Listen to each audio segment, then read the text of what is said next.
Hey everybody, it's Susan again. This is the third attempt at doing this video. So it's late. It's a day after the full moon, almost exactly minute to minute. So I thought better late than never. I'm doing it anyway because there might be some information that is helpful overall. And of course, some of this information applies all the time when there is some event happening in Pisces, because it's the sort of archetypal energy of Pisces that we're looking at today in this Pisces full moon.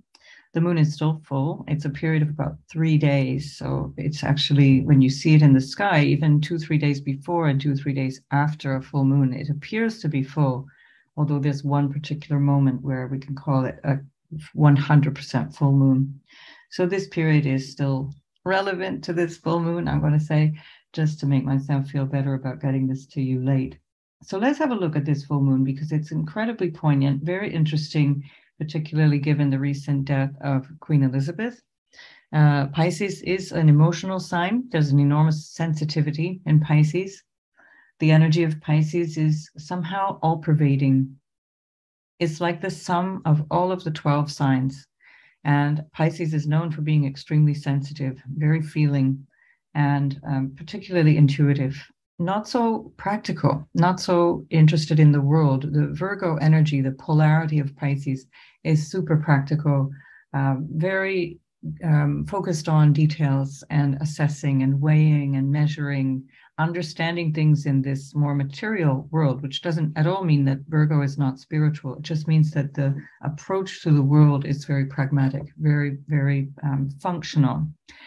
Pisces, not so much. So Pisces is known for its creativity and its capacity to see sort of what's beyond this material existence, seeing the sort of what animates life itself. So when we see at a big event like the Queen's passing, which recently Caroline Myss described as a major archetypal shift, and I have to say that that was a brilliant way of crystallizing what's happening right now, this big archetypal shift of dropping the queen archetype, leaving this queen archetype that Elizabeth embodied so beautifully. And here I want to just point out, because I know that people in the comments always show up, whatever political clash there might be in any conversation on a YouTube video, I just want to point out, I'm not a monarchist. I'm not suggesting the monarchy is the right approach to governance. I don't believe it is, but I have great respect for Elizabeth as a person and the integrity with which she did the function that she was born into doing. So we have to understand in this world, we are born into a particular role. That is the karma that we're born into. Pisces, of all of the signs, is also particularly karmic. The energy of karma coming from the cycle of birth and death, of this constant renewal approaching life with the form that we have been somehow able to adopt in this lifetime, which is independent of our volition. It's independent of what we want in this life. So Elizabeth didn't come into this world wanting to be queen. Her circumstances put her in that position, but she was able to embrace the role absolutely impeccably, very much embodying the archetype of a monarch or a queen particularly. So if we look at the idea of archetypes, it's also very Piscean because it's something that transcends one life to another. There is an archetype of mother, for example, the archetype of healer, the archetype of teacher, and that, regardless of your cultural background, regardless of the idea of an individual that you might have, that is something that everyone can relate to. And in this way, Pisces represents that as well. So in that sense of the archetype of the queen, for example, or our archetype of moving into a period of mourning. Many people are mourning the passing. I think in many ways they're not mourning so much this individual as they are mourning a passage of time and mourning a passage of something that felt secure and stable. And here again, we come into Pisces, where in the Piscean energy, we recognize that nothing that is material is secure or stable. The Virgo energy, the polarity of Pisces, wants things to be a certain way so that that feels safe and secure. So they'll put a lot of energy into controlling things and controlling their environment, controlling how things appear, including themselves. Pisces, again, not so much, because there's this understanding that what is enduring goes beyond this material world. So what is enduring is consciousness, and this is very much the symbol of Pisces. And so here we have this very emotional full moon and this very emotional event.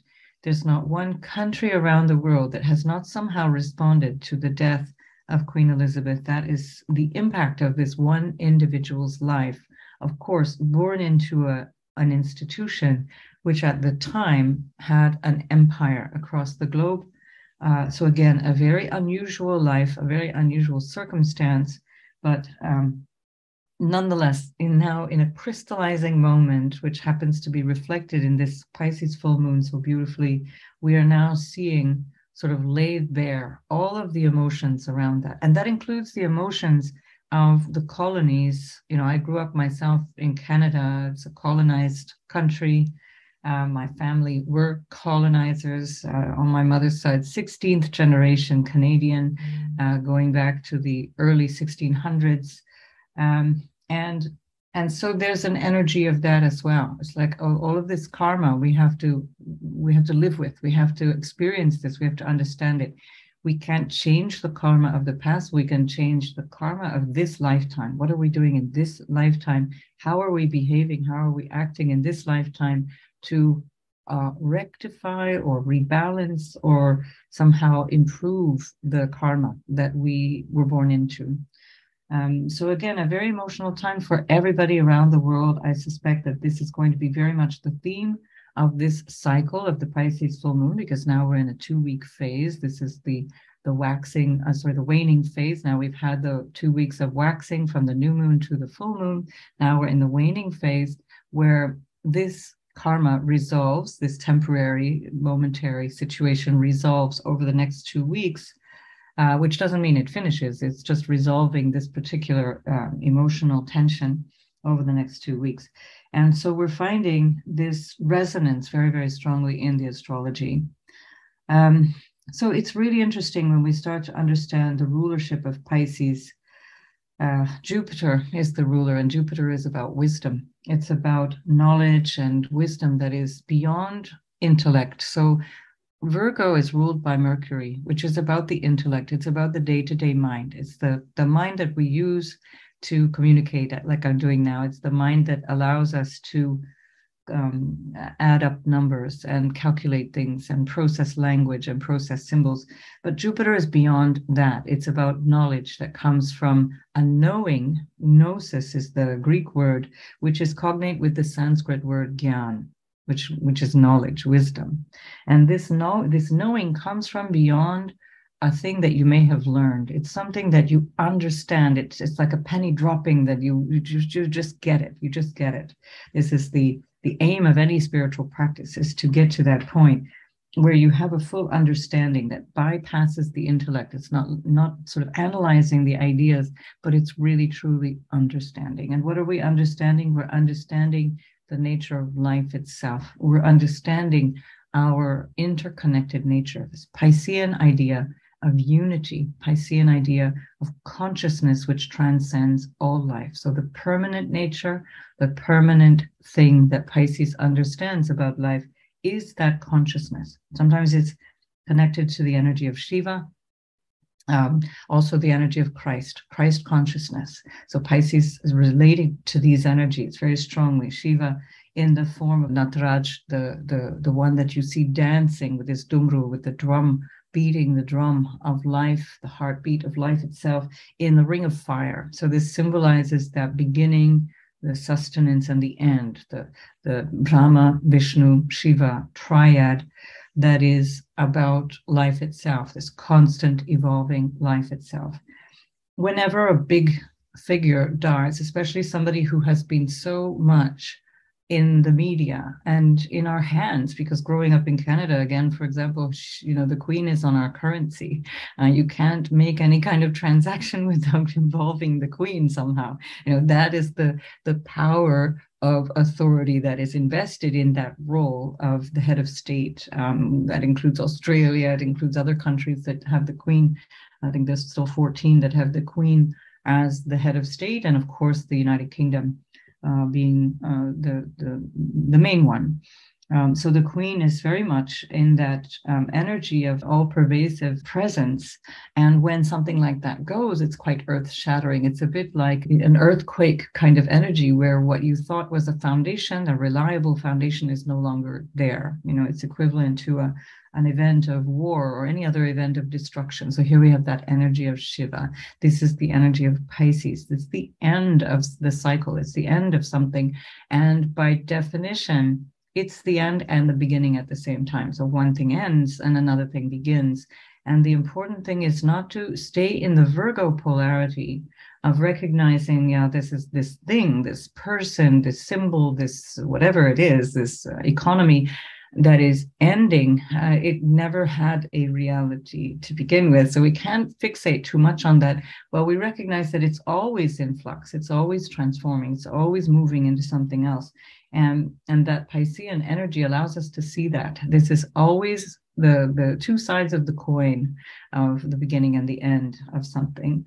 And an ending, by definition, has to include something else. There's no vacuum in nature. There is no stasis. There's no situation where everything is just sort of in suspended animation. That only happens on the level of the mind, the Virgo energy, the Mercury energy. It only happens on the level of the mind. And so where we find Pisces ruled by Jupiter, we see this wisdom. We understand that's running through everything in life. Jupiter in Indian astrology is called Guru. Guru is the one who means heaviness. Guru means Gu is heavy. It's heavy in the sense of importance as well. Impressive. Somebody who's very dominant. Of course, dominant force of the teacher, for example, the one who's guiding us. And Guru also means the darkness. The Gu is darkness. It's the ignorance that we are experiencing when we don't realize that all life is in flux, all life is changing, that we're all interconnected. And Gu is the heaviness, and Ru is what is removed, or the energy of removal of this ignorance. The clarity and light is Ru. So anything, the syllable Ru, like you hear it in the word Rishi, for example, the seers, they're seeing the light, they're seeing clarity. Guru means the removal of our ignorance. It brings illumination. This is the role of Jupiter. This is the role of Pisces. Now that's shared with Sagittarius. Sagittarius also represents wisdom. It represents religious ideology. It represents belief. What do I believe? And so this is again that very Jupiterian energy of what is beyond intellectualization. It is in the realm of belief. Whereas in Pisces, it goes to the next level again, and it's in the level of knowledge, understanding, true, the truth, capital T, truth of life itself. So Pisces represents this ultimate merging of the individual wave with the ocean of consciousness. If you like to think of it that way, that's the sort of traditional way of describing our role in an individuated form, individual form, but within the larger context, inseparable from it. You can't say, oh, that's the wave. I am that wave. I am this thing. Notice that the moment you identify a wave, it's already gone. It's changed already. Even if you try and track a wave from the ocean into the shore, it's constantly transforming. You're constantly having to avert your gaze and change the way that you're focusing on it, and you lost it. By the time it touches the shore, it's gone. It's lost. It's a bunch of foam. That's us. That's our life. And that's the Queen in this moment. This is the Queen now transitioning from this apparent form, this form that seemed very durable and real, and re-emerging into the ocean of oneness.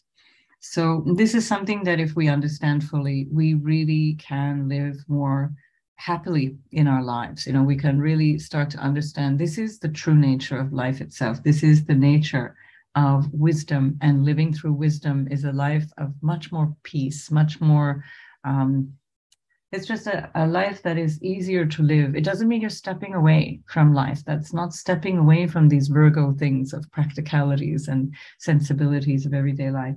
It means that you're understanding that all of it is temporary. This is the lila of life, this play of life itself. So, Pisces is in general an energy that is hard to pin down because of this. So on a worldly level, on a practical level, it's very frustrating. Some people find the energy of Pisces very frustrating. It's very nebulous. But ultimately, it's really hard to pin anything down. It's hard to be clear and decisive when you have this deeper knowing, this intuition that nothing can be pinned down, that it's all, there's no absolute. There's no absolute good and evil. There's no absolute right or wrong. There is no now in terms of, something happening. It's anytime you say the word now, it's already past. It's like there is only awareness in that. There's only this capacity. The words that we require coming from Virgo, again, the capacity to communicate and use these words to understand what's going on. This is something that we need because socially we have to communicate with each other. But beyond all of that, Pisces is sort of sitting there, smiling and waiting, knowing that none of it is actually real. It's all kind of nebulous. And so Pisces, people with a lot of Pisces energy, I have a stellium in Pisces in the 9th house, and that I can tell you might be one of the reasons it took me 3 attempts to get this done over the last 4 days. It's not easy to fit. You can't sort of squeeze it into a schedule or into a rhythm. Things come up and you get caught up with the stream, you get caught up with the flow of things. And it seems what is more urgent in the moment, what is more pressing, what is more real in the moment, you pull towards that. And so boundaries are hard for Pisces, boundaries and commitments. Feels like a kind of a form of abuse to a Pisces, whereas for Virgo, it makes them feel very secure. That energy of boundaries is something that gives a great deal of security. I often wish I had a bit more Virgo in my chart, to be honest. But yeah, so everything is happening in this bigger context, and it's where we find the flow of Pisces. It's the ocean, and understanding that oceanic wisdom, we see that is where the ultimate solution to whatever issue is brewing, whatever problem there is, it is there. It's in that very, very big picture flow of life itself. My teacher, Thich Nhat Hanh, always told us that we should celebrate our continuation day instead of our birthday. Because on the level of absolute truth, we can't pinpoint an exact beginning or ending to anything. It's only when we're using the everyday mind, represented by Virgo again, or Mercury, who's ruling Virgo, that's where the relative truth is examined and weighed and measured and understood from that practical point of view. And we can, in that level, we can say, oh, I have a birthday. That's the day I was born. That's when I began. I was born at this time, on this day, in this place. And on that level, on a relative level, it's true. We appeared into this world in that form. That's the symbolism of the ascendant, for example, in the birth chart. But the truth is that the flow of life is already happening long before we even get to that point where we're born. And as astrologers, we can see that continuation in the horoscope. It's a long continuum. We can surmise the circumstances a baby was born into in the birth chart. We can see, did the parents get along? We can see, was there some kind of social or financial disruption around the time of conception or birth in the child's life? By definition, a horoscope is an illustration of this karma, of this reincarnation, and especially prarabdha karma. Prarabdha means the karma that we have to live out this lifetime. So sanchita karma is the karma that we're creating and we're moving through collectively. We're moving into this, this is what we can't really control through this birth, but it's what we're moving towards, what we're moving through. Prarabdha karma means what we need to experience in this lifetime. And so this natal chart that we work with, especially, as astrologers, we're looking at this as the result of experiences that are left undone in another life. And it's a reflection of whatever earned wisdom can be applied to this life experience, and how we can attempt that now. How can we use that, utilize it, and move into this life with that? So as Tai would say, as Thich Nhat Hanh would say, I'm composed of non-me elements, my grandparents, my mother, my father, my educational and social influences, and so on. It's all a part of who I am. It's not, there's no Susan in Susan. There's just a whole bunch of other elements making this up as an appearance of a being called Susan. And we can't single out, for example, one act or historical event in the same way as we can't single out a person. So we can't say, all of a sudden this war in Ukraine started on a particular day in February. It's just not like that. There's a whole context into which everything occurs. And then to say that this particular thing is right or wrong requires an understanding of this fuller context. So what is the action? What is the reaction?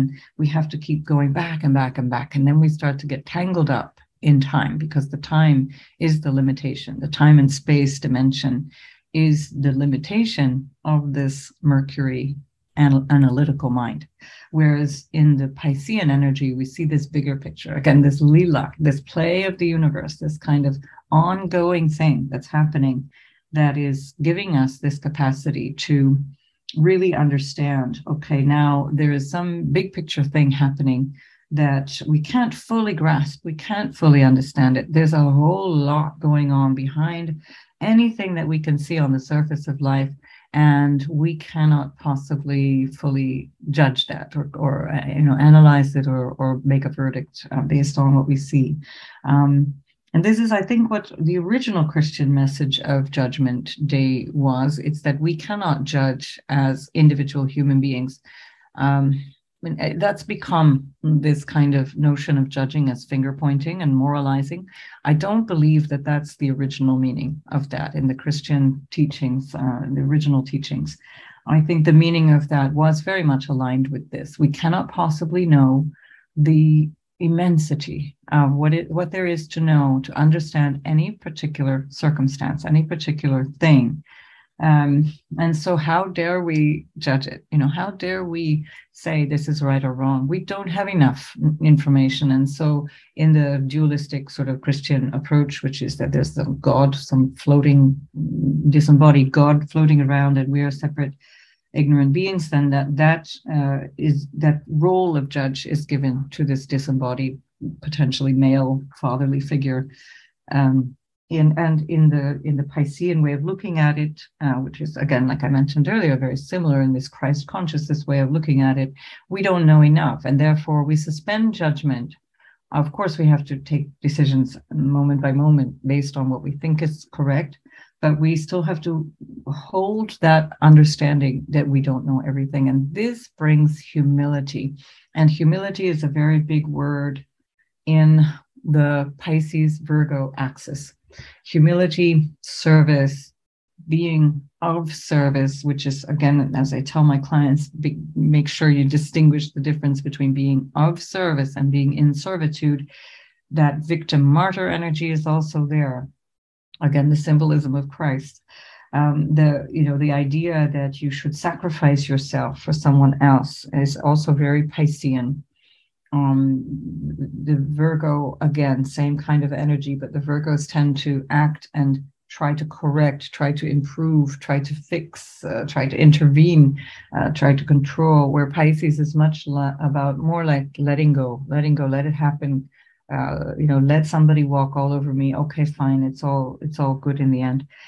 So this is part of that energy of the Pisces-Virgo axis that for many people psychologically is very difficult to live with. And often the hardest life lessons are there for people with this strong energy in their natal chart. Again, we have to live in this three-dimensional world. So we don't want that energy to imbalance us. We're not here to be taken advantage of in any way. We are here to be equals and loved equally and love others equally. So we still, have to step up a little bit. We have to get into that energy of stepping into the world in a more mercurial way. But yeah, the interesting thing about this particular full moon is that it also happens to coincide with an Indian, the beginning of an Indian celebration called Pitru Paksha. So Pitru is the family, Paksha is a fortnight. So it's lasting from the full moon, starting the 10th of September, all the way until the next new moon, 25th of September. And in this period of time, we're looking at ancestors. So Pitru is it's the forefathers originally. That's the sort of direct translation, and it means ancestors in the bigger picture. And so because we are a continuation of our ancestors in that very Piscean way, in the way that Thich Nhat Hanh also described, being a continuation of so many more elements just through moving through our lives, this continuation allows us to be humble enough to recognize that our ancestors, for good or bad, regardless of how we relate to or think of our parents and our other ancestors, we owe them this life. We're here because of them, because of the fact that our ancestors made certain choices, lived in certain places, did certain things. We are here, and we were born into the circumstances that we are. And so when we understand that we owe them this debt, doesn't mean that we should, somehow be feeling guilty or in any way. It's not about that at all. It's about owing the debt of life itself and recognizing that without our ancestors, we're nothing. Without our ancestors, none of what we're experiencing in this lifetime would be happening. And so we take this time, this fortnight of Pitru Paksha, and we can light candles and we can make offerings. We can go to the burial places or whatever, perhaps a picture that you might have of your ancestors, and just say thank you. Just say thank you, and acknowledge in your own way, whatever that works for you. Acknowledge in your own way the miracle that you are because they were. And this is very important, I think even more important for people who don't get along with their ancestors or don't get along with their parents, whether they're still alive or not. Because when we don't get along, when we are in this place of dispute with a particular relative, especially a parent, a direct parent especially, there's a part of us that we're denying. There's a psychological part of us that becomes fragmented. Now, again, it's important to understand that there's some relationships that are not helpful. Some relationships are not supportive, they're not healthy, they're not helpful. And it doesn't mean you have to invite this person into your home and, sit on the couch with them. It just means that you want to make your peace with them. Let them be, let them live their life or move on through death. And making sure that you are fully embracing yourself and your life. And this is the Piscean way. This is the path of forgiveness, which is the path of Christ, for example. Again, to use that illustration of the Christ consciousness as the Pisces energy. You could also say Buddha consciousness, by the way. Buddha consciousness, Buddha nature is exactly the same thing, coming from a different perspective. So this is a very interesting period of time, an interesting time to, develop that energy of connection with the past. This also is the full moon takes place in a particular nakshatra. So nakshatras are they last just over 2 days each month. It's a lunar mansion. It's where the moon is moving through in terms of the constellations in the sky. And this one is called Purva Bhadrapada. And Purva Bhadrapada nakshatra it has the image of a sacrificial altar. And what this means, it's a deeply Piscean symbolism. It means that material things must be sacrificed in such a way that we are not attached to them, we're not dominated by them, that we can live with them, being, like Christ says, in this world, but not of it, and recognizing that we have stuff. It can be nice to have stuff. Some of our stuff is important to us because it helps us function day to day, like my laptop that I'm using right now and things like that. Very practical stuff, but we don't have to live or die by it. And this is the important teaching of this particular energy at the full moon. Recognizing that it's not ever possible to be fully satisfied with superficial stuff, the material objects and money and even relationships. None of that will satisfy ever. So we always have to look for the deeper significance. What is the deeper significance in all of this? And with this attitude, it's possible to see the true nature of things, recognizing that there is a true nature behind all of the superficial thing, recognizing that that true nature is also about impermanence. It's about recognizing that things could never possibly belong to us. Nothing ever belongs to us. We can't possibly own anything, but most especially land, for example. The human beings make an industry out of killing over land, for example, and that they live in this delusion that there's something that exists outside of themselves, something that they have to defend, or an enemy that we have to hate because it's outside of ourselves, it's outside of our land, it's outside of our belief system. So this is a delusional thought, and the idea of a country itself is delusional. So if we dig deeper into this delusional thinking, we can believe that we have to defend something, that there's something wrong with this situation. That's again an idea that is much more mercurial. It's an idea that is coming from the logical brain, saying, well, if he's outside of me, he must be a danger, or he speaks a different language, he comes from a different side of that fence, and therefore he's the enemy.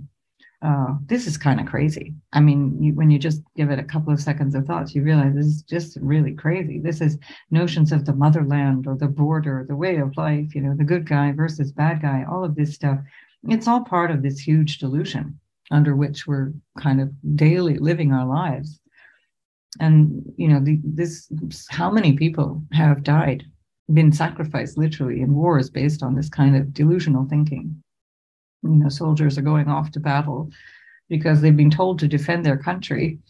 And if we just think from the perspective of a bird or an animal, what is the border? Where is it? Show it to me. What fence, what wall is going to stop me from living my life, from embracing life itself? No, they just jump over it, or they sit on it, or they crawl under it. Or they go right through it. It's just so absurd, so absurd. And it's only this human mind, this intellect, so-called superior intellect that we have, that can actually conceive of this kind of thing, which again is just purely part of the worldly delusion. I have to say also that this over-identification pollutes the New Age movement as well. Especially in astrology, it's become so popular in the past decade because of social media. You get all kinds of crazy ideas that come layered upon top of these things. And the same applies to yoga, which I've been involved in for 30 plus years. And Ayurveda, unfortunately, is falling prey to all of these very crazy notions that get applied one on top of the other. And people over-identify in astrology, for example, with their sign or with their birth chart, like I am this, or my so-and-so is making me do this. And no, that's not how that works.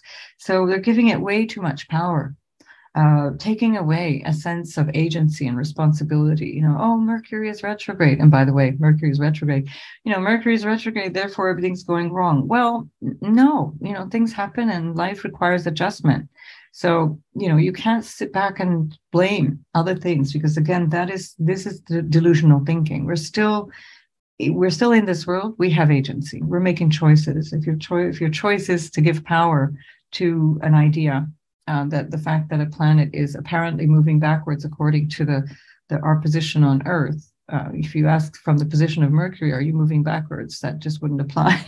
So anyway, I'm digressing a little bit here. But just to say, we don't want to over-identify with things. Don't over-identify with your passport, your nation, your star signs, your horoscope. Don't over-identify with your education, the school you went to, or the amount of money that you earn. All of these things are temporary. They can be removed at any moment. So give it up. Astrology, for example, is just a paradigm. It's just a thing that is useful. It can be a tool. Now that we take back to Virgo, this is about the energy of Mercury, which is very good at reading symbols, very good at understanding symbols, including the sounds that I'm making right now in the form of a language, and symbols, whether they be glyphs on an astrological chart, or if they're words and letters or musical notes. The Mercury is very good with all of that stuff. But it's also easily influenced, and it's just got to be used as a support system. It's a pragmatic thing, just like the language that I'm speaking right now, able practically to communicate a message, and there's nothing beyond it. There's nothing more. Now, what you do with that is coming through Jupiter. Your wisdom is allowing you to discern, allowing you to say, this is useful, this is something I can make use of in this moment, this I can shed, this I can let go. So yeah, this is the trick, the discernment. The discernment on a very practical level is also Virgo. It's about, sorting and assessing things. But the wisdom to know is coming from Jupiter, from Pisces, from the Piscean energy. So Jupiter always dominates Mercury. So yeah, Pisces is known for being equivocal, having trouble making firm decisions. All of the mutable signs have this in common, so that's Pisces and Virgo, but it's also Gemini and Sagittarius, for example. That mutability means that there's a capacity to see both sides. There's a capacity to see, hang on a minute, there's this plus that. So choosing can become difficult. All these dual nature signs have that. Air signs also, to a certain extent, have this. But the mutable signs even more so because of that. By definition, the mutability means flexibility. It means that you've got this capacity to see that things go in a flow. They're just flowing. So yeah, that's again why this real world is pretty hard. It's not easy. Blurry boundaries and unclear goals can have a Pisces focusing so much more on other people's needs or on fantasies and escapism, and then they don't have any energy left to focus on themselves, or develop their own potential. This I can see in my own life. I can see it very, very strongly. And again, in that Piscean way, it's like, oh, okay, so that's okay. It's all fine. It's all gone. So never mind, moving on. And that's again part of this victim savior dynamic, and that can end up being very disempowering for both parties, by the way. If you think you're saving somebody, that you're also disempowering the person that you think you're saving. So then that's one of the questions for Virgo to ask is always, if I offer help, make sure that the person wants your help. So there's a fine line between helping and interfering. So that's always a good question to kind of keep in mind. For Pisces, this world can feel really harsh, really challenging, and it can lead to giving up, this kind of feeling like, what's the point? Especially when Saturn moves in there, by the way. So Saturn in Pisces can have this feeling that, wow, life is hard, life is too hard, and you just kind of roll over as I can't do this anymore. Now we're going to have Saturn moving into Pisces next March, as of the 7th or 8th of March, 2023. So I'll definitely make a video on that. But again, that is something that we might start to experience collectively, this feeling of, oh my God, I don't know if I can do this anymore. And it's all very, easy to drift into escapism. It's like, oh, this is too much. So I'm just going to turn this off and watch a movie, or I'm just going to have a glass of wine and see if I can get over this, or, I'll just have a bit of chocolate and that'll make me feel whatever. We can escape into sex, we can escape into shopping, we can escape into food, whatever. There's a million ways of not being present. And some of them look more valid than others as well. And then, again, in the Pisces way, it can look more valid to be helping somebody else who's in danger or in trouble, rather than taking responsibility for your own situation. So again, this is part of that Pisces-Virgo axis lesson in life. So, as Christ tried to teach his followers, we should really just aim to be in this world, participate in the world. Just don't get too deep into it. Don't fall into that hole of believing that this is everything. So we still are here, and therefore we have a role to play. So yeah, what else? I don't know what else I need to tell you.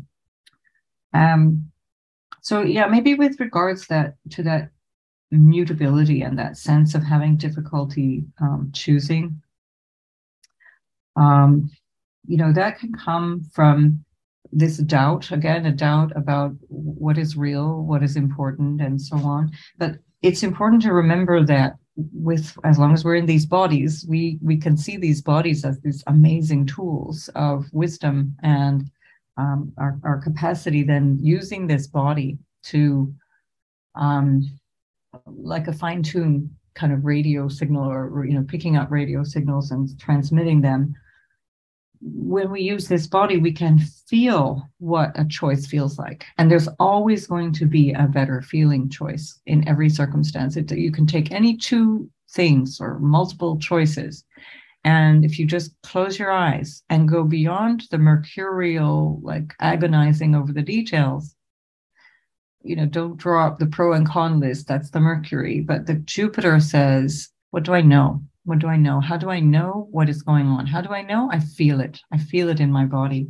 And again, feeling and not doubting that intuition, because what happens often is people feel something and they act against it. They feel it and then they second guess it.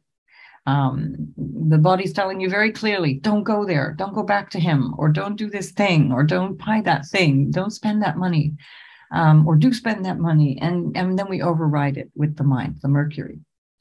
So this requires some slowing down. It requires time alone. Pisces is also about time alone. It's about going to sleep, literally, sleep on it, go to sleep, take a break, rest, and recognize that alone time, or that capacity to, be in a space of clear decision making, requires that the body be functioning well, that the mind be clear, that the body be pure. That's the function of Virgo, purification, so that Pisces can bring in this wisdom. And so you tap into your knowing, you tap into this gyan, this gnosis, your inner guru, to find the flow that's guiding you down the path of least resistance as you listen in. What's the feeling that I'm feeling? And that will always be a better feeling. When you're going towards the right one, you will feel better. Going towards the right decision never feels bad. This is important to understand. Going towards the right decision never feels bad. It may be socially awkward. It may be challenging for people around you because they don't want that answer. They don't want that solution.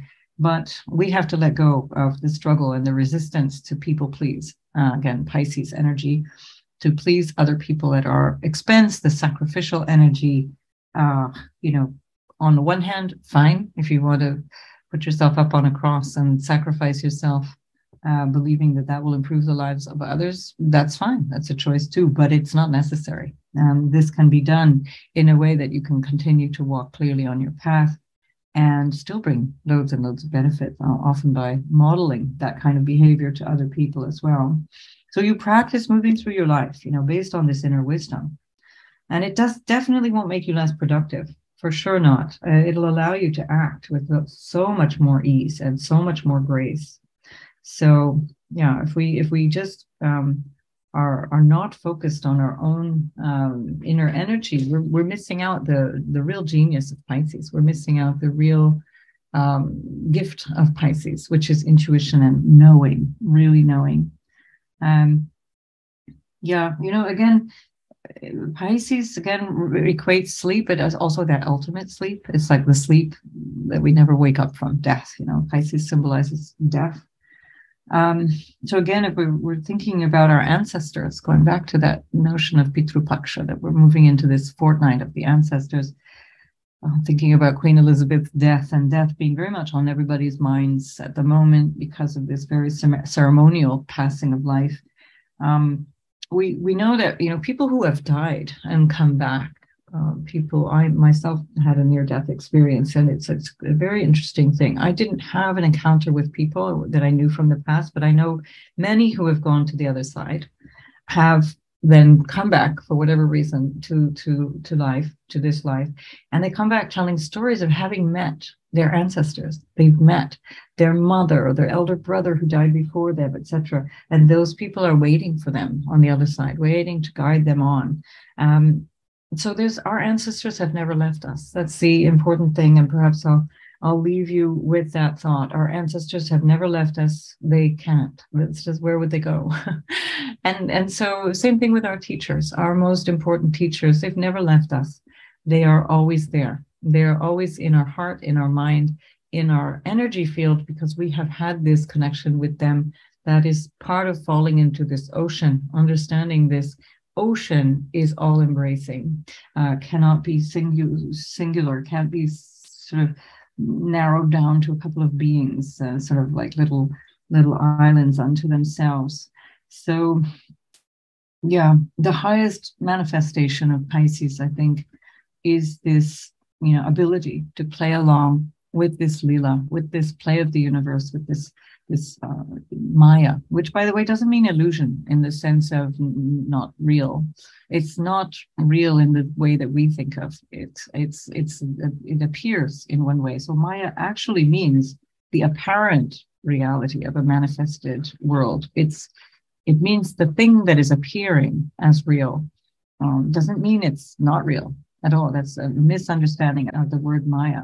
And so this is what this game is playing with that stuff that appears as real and knowing that it's not, knowing that we are able to participate, be in this world, but not be of it, not be destroyed by it, not be disheartened by it, recognizing that it's all coming and it's all going. And you just imagine yourself in this moment looking at water lapping up on a shore, and then you've got everything you need to know about the Pisces-Virgo axis, the water being Pisces, the shore being Virgo, and both of them require the other to make any sense at all.